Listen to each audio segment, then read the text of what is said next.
Assalamualaikum warahmatullahi wabarakatuh. Di sini saya bersama teman-teman saya akan mempresentasikan tugas etika bisnis dan profesi yang berjudul Creative Accounting dan Tax Planning. Perkenalkan, nama saya Gisna Aulia dengan NPM 0221191164. Perkenalkan, nama saya Diana Witasari Beci, NPM 0221191157.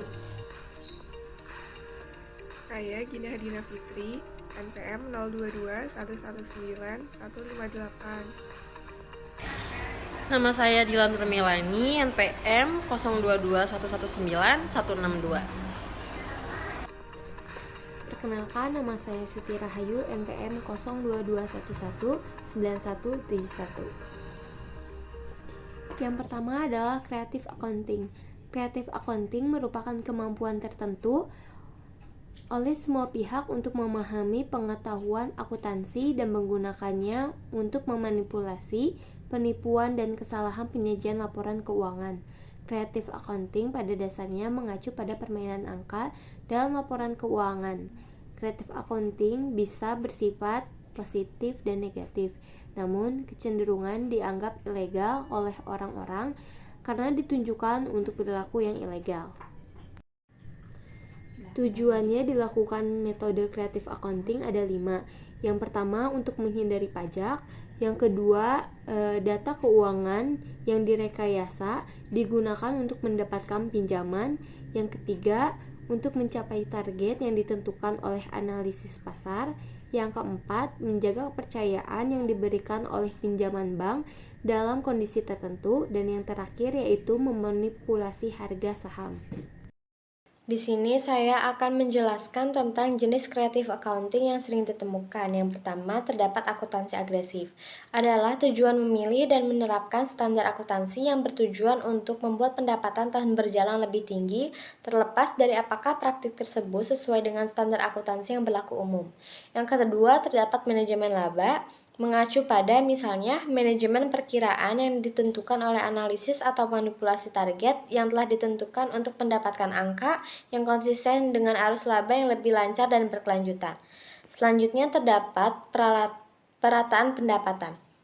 Adalah bentuk pengelolaan pendapatan yang dirancang untuk menghilangkan aliran laba yang berfluktuasi, termasuk metode untuk mengurangi dan menyimpan laba saat kinerja keuangan membaik, sehingga laba dapat digunakan saat kinerja keuangan menurun.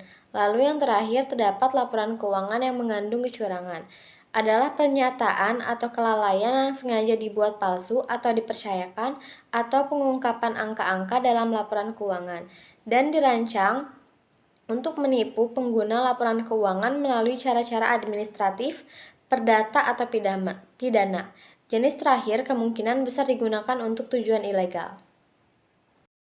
Selanjutnya, terdapat perencanaan pajak atau tax planning menurut Erly Suwandi 2017 adalah langkah awal dalam manajemen pajak. Pada tahap ini, dilakukan pengumpulan dan penelitian terhadap peraturan perpajakan agar dapat diseleksi jenis tindakan penghematan pajak yang akan dilakukan.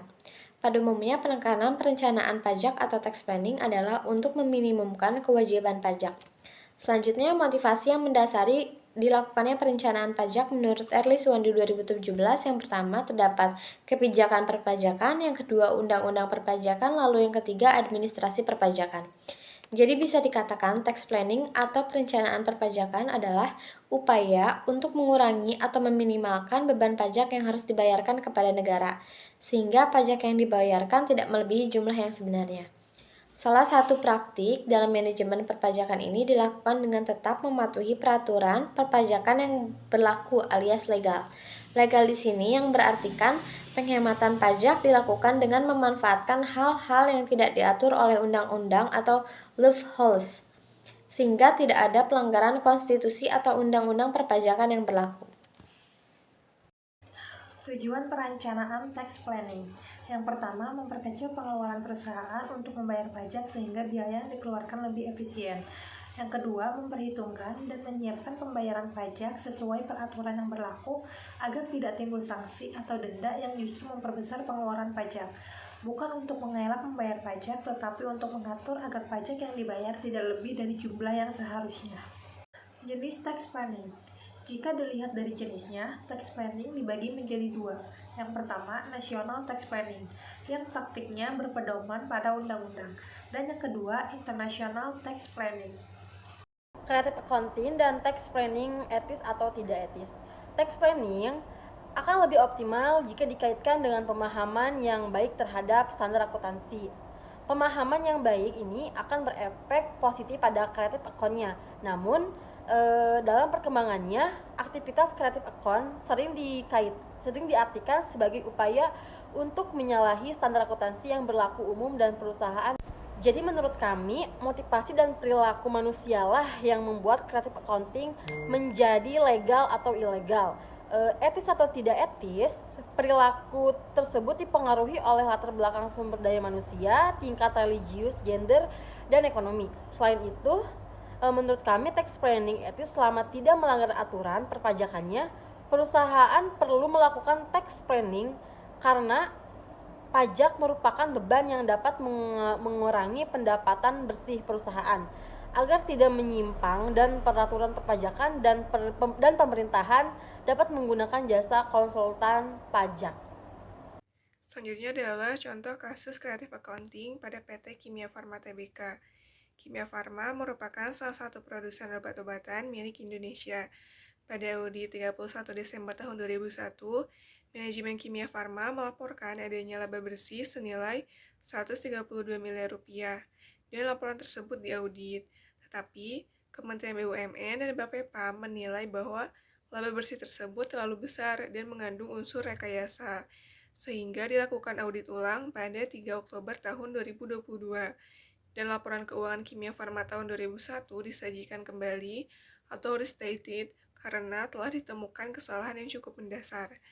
Kesalahannya ini berupa penyajian yang berkaitan dengan persediaan karena nilai yang ada dalam daftar harga persediaan digelembungkan.